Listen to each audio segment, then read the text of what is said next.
महाराष्ट्र कामगार कल्याण मंडळाच्या समरगीत तसेच स्फूर्तिगीत स्पर्धा उत्साहात संपन्न. कोल्हापूर.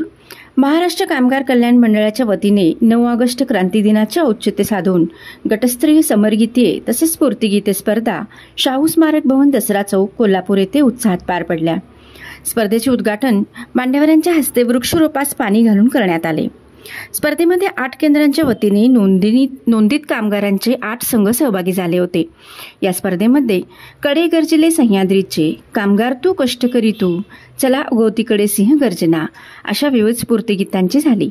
स्पर्धेचा पारितोषिक वितरक समारंभ प्रमुख पाहुणे उमेश नेरकर, कार्यक्रमाचे अध्यक्ष सुरेश केसरकर तसेच सुरेश पोवार, तुकाराम जाधव, प्रमोद निकम आदींच्या प्रमुख उपस्थितीत पार पडला.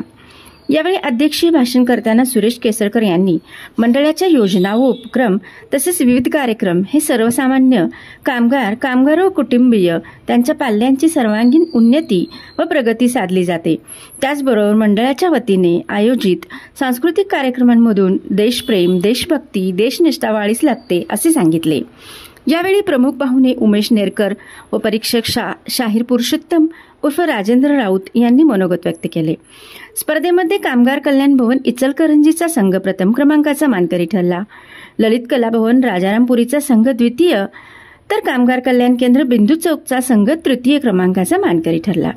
विजेत्यांना धनादेश तसेच सहभागी सर्व संघांना सहभाग प्रमाणपत्रे देण्यात आली. मंडळाचे कामगार कल्याण अधिकारी विजय शिंगाडे यांनी उपस्थित सर्वच पाहुण्यांचे पुष्पगुच्छ देऊन स्वागत केले. स्वागत व प्रास्ताविक केले. कार्यक्रमाचे सूत्रसंचालन सचिन आवळेकर यांनी केले, तर आभार दीपक गावराखे यांनी मानले. यावेळी संजय सासने, भगवान माने, संजय गुरव, विजय आरेकर, सर्जेराव हळदकर आदी गुणवंत कामगार, विविध संघटनाचे कामगार प्रतिनिधी, व्यवस्थापकीय अधिकारी व कामगार कर्मचारी आदींची प्रामुख्याने मोठ्या प्रमाणात उपस्थिती होती. ग्रामदेवता प्रतिनिधी रफिक मुल्ला, कोल्हापूर.